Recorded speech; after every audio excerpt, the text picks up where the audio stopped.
this, but they will get over it. The virus of diversification is now on the hard disk, and I'm personally very optimistic. Dr. Abid? Yeah, Riad, thank you very much for very, very good, it's very informative lecture, really. But I hope we could hear something about major countries such as Egypt and Iraq, and just few words, because it seems that, Egypt, after all, despite Mubarak and his regime, is, after all, the most important Arab country, politically speaking, at least. And my second question, where does politics and economic merge in the Middle East in this respect? You are referring to realpolitik as far as economic concern, and leaving aside the feelings and the emotions about Arab nationalism. But doesn't that mean that we are leaving behind questions like the question of Palestine and focusing on the economy and all of these things? It would have been nice to have had a whole day to talk about these issues, and I agree with you. These are very important issues. My friends here, some of you here know me personally, and you know that these issues are very much not on the back of my mind, in the front of my mind, both for personal reasons, as a Palestinian myself, and for intellectual, professional reasons, because they, as Dr. Abid explained, impinge on the issue, the question. Egypt is the most important Arab country, but it's not economically the biggest Arab country. And I was introduced here as an economist talking about the economy in half an hour. So, and the exceptional economies.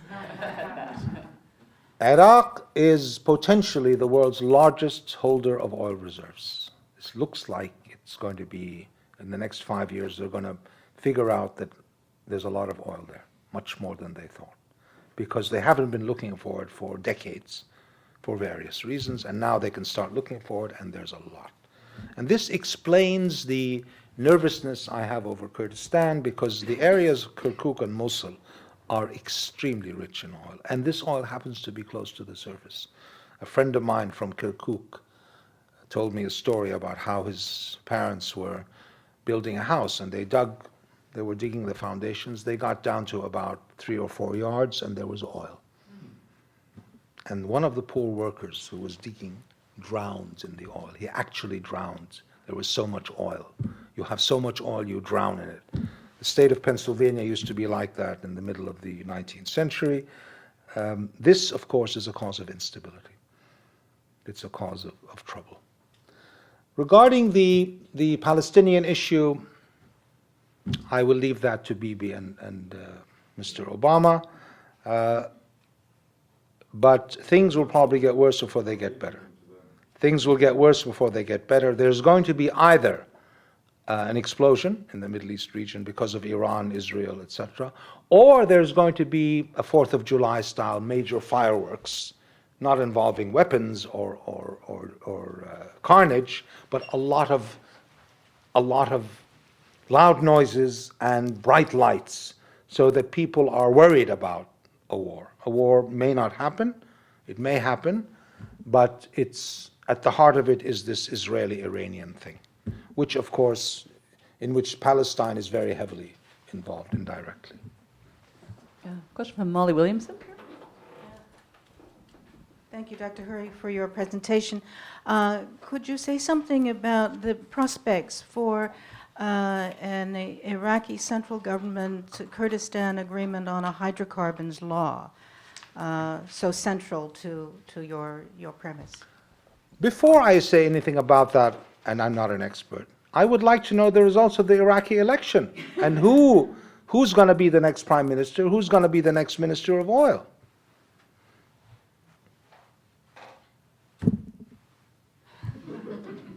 We come back to the point about the instability and the uncertainty.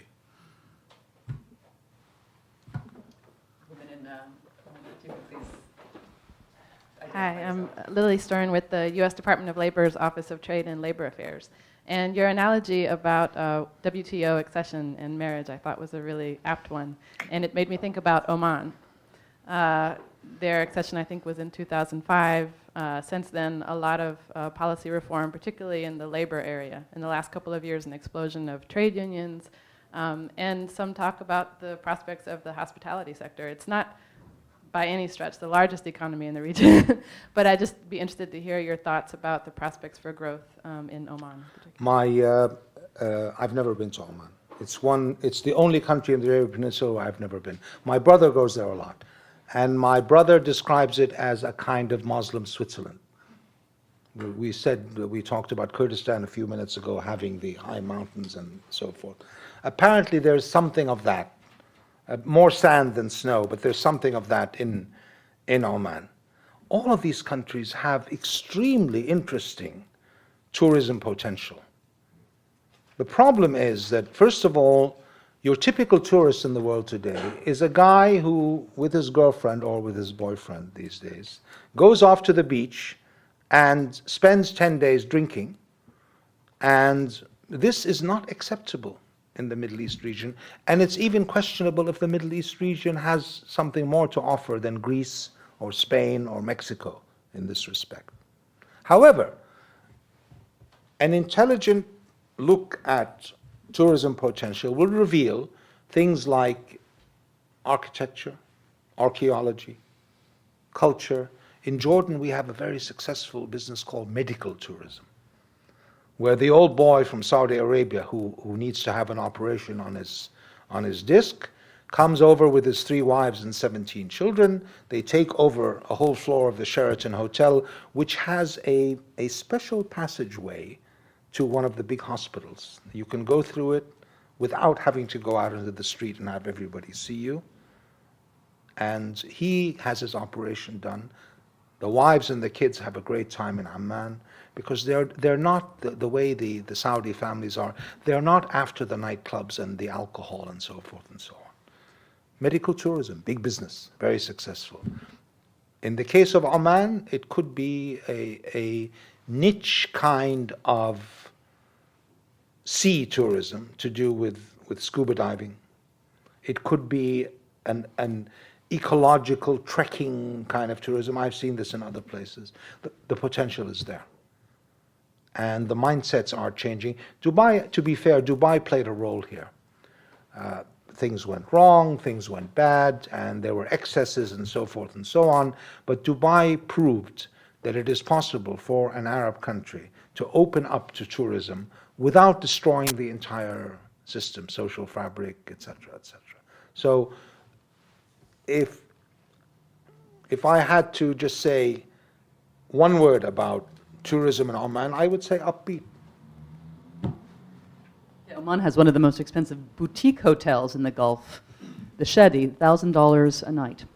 Anyway, any takers? Kate, you can afford these places, I can't. How do you know that, kid?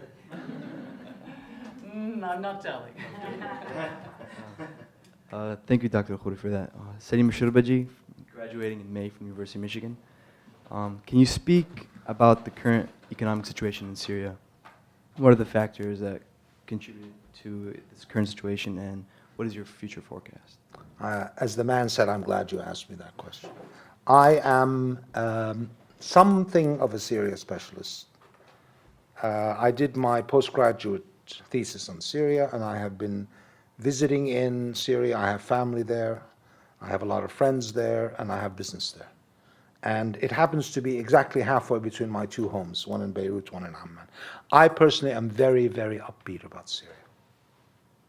The reason I'm upbeat is because, if anything, the Syrian system is more corrupt, more stupid, more vicious